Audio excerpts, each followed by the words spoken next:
eee, di terowongan itu juga ada namanya perkuatan dengan pilar gitu ya. Jadi pilar ini adalah, kekuatan, eee, untuk menopang ya, menopang dari dimensi yang kita buka atau terowongan yang kita buka. Nah, kekuatan ini tentunya itu berasal dari kekuatan itu sendiri, karena pilar ini bukan dari material lain gitu ya, tapi material, in situ, cadangan, biasanya cadangan begitu ya, yang disisakan untuk menjadi pilar penopang terowongan, begitu. Kalau yang paling sering kandangan mungkin room and pillar ya, room and pillar itu khusus untuk, metode penambangan di batu bara gitu ya. Kalau misalnya di tempat di mineral gitu ya, pilar ini juga ada gitu ya. Misal seal pilar gitu ya, itu juga, disisakan, tetapi itu berbentuk horizontal gitu ya. Kalau yang, loom and pillar kan itu, vertikal gitu ya. Nah, ini gambarannya ya room and pillar. Jadi yang warna coklat ini adalah pilarnya, yang di sini adalah room-nya gitu ya. Oke. Nah, nanti dihitung seberapa besar pilar-pilar ini bisa ditinggalkan gitu ya.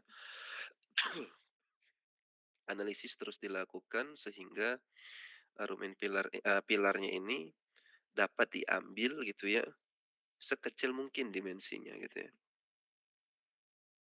Oke lanjut. Nah ini bentuk 3 dimensinya ya, bagaimana, visualisasi gitu ya, atau ilustrasi rumen pilar itu dibuat gitu ya. Ya sebenarnya, kalau memang pilar ini sangat berharga gitu ya, itu bisa digantikan dengan material pengisi. Misalkan metodenya cut and fill gitu ya, udah di-cut pilarnya, nanti terakhir itu di-fill lagi, misal seperti itu ya, itu bisa. Oke. Nah ini ada 4 peneliti ya yang memberikan metode empirik untuk, bisa menentukan, bagaimana rasio tinggi dan lebar pilar itu ya. Jadi kalau pilar itu kan berbentuk, balok gitu ya, atau berbentuk kubus juga bisa. Kalau tingginya berbeda dengan lebar, berarti dia berbentuk balok gitu ya. Nah, dengan memanfaatkan nilai UCS-nya gitu ya.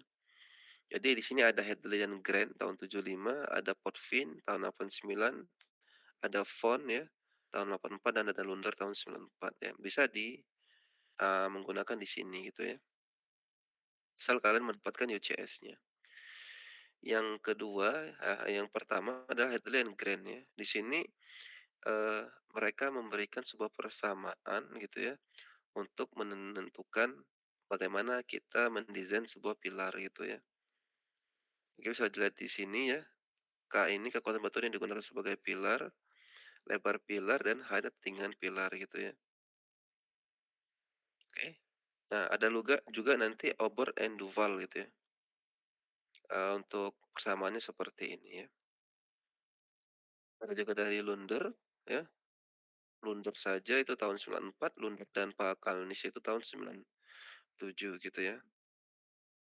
Oke. Nah, bisa kalian baca di sini ya, sebenarnya sudah ada, apa namanya itu, eee, ringkas dari beberapa, metode empirik ya, untuk menentukan kekuatan dari pilar. Itu S itu maksudnya strength ya, kekuatannya dalam, eee, MPa ya. Jadi berapa MPa dia bisa ditekan gitu ya, atau dia bisa berapa MPa dia menahan batuan di atasnya gitu ya. Oke. Nah ini ada contoh juga kalau untuk Hidra and Grand ini dia perkiranya 230 MPa ya. Massa batuannya ya quartz gitu ya. Jadi, ada contohnya gitu ya kalau misalnya empirik itu jenis batuannya ada sehingga dia dapat persamaan gitu ya. Oke. Ini kalau metode dalam mendesain pilar ini terdiri dari 3 ya. Kalian bisa mengestimasi beban pilar atau menggunakan teori tributary area gitu ya. Terus mengestimasi kekuatan pilar, terus terakhir menghitung faktor keamanan pilar ya. banyak sekali ya, bisa empirik, bisa analitik, bisa numerik gitu ya, tapi, paling banyak digunakan itu empirik gitu ya. Terus juga bisa menggunakan PES-2 juga bisa ya, untuk, memperkirakan kekuatan pilar secara 2 dimensi. Saya lewatin gitu ya. Jadi untuk, memperkirakan tegangan vertikal gitu maksimum ya. Jadi ini menentukan beban ya. Jadi tegangan vertikal itu adalah kan beban, eee, yang akan ditopang oleh pilar itu ya. Ini ketebalan dari yield zone ya.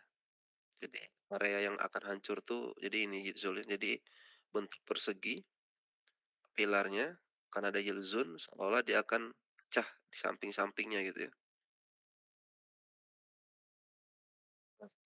Terakhir juga ada namanya Salomon dan Munro. Nah, ini saya tunjukkan kenapa paling banyak digunakan oleh praktisi ya untuk memperkirakan berapa faktor keamanannya.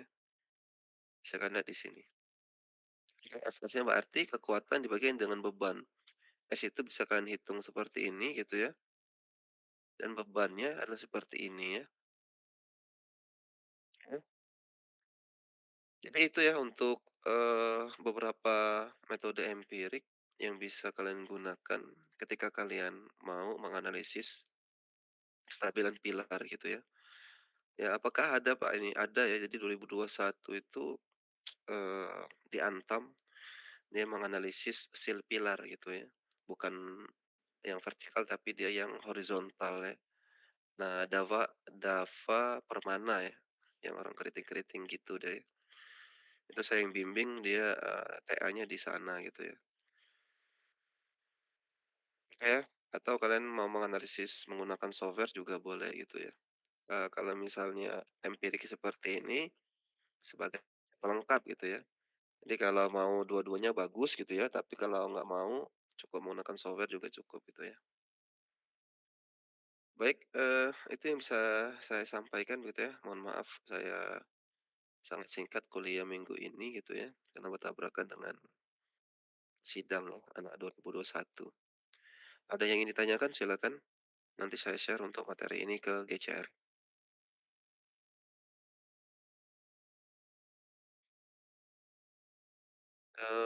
Untuk minggu depan saya berikan soal untuk studi kasus pengganti UTS dan analis pilar ini tidak masuk ya, tidak masuk ke dalam UTS gitu ya. Baik, kalau tidak ada, presensi sudah selesai? Ada yang belum presensi? Sepertinya sudah semua, Pak. Semua? Ya ada, ada Pak, Michael.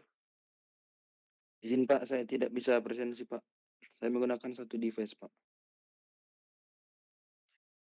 Nanti, minta teman kamu ya, temanmu tolong difoto kamu scan di sana nanti, ya. Baik Pak, terima kasih Pak.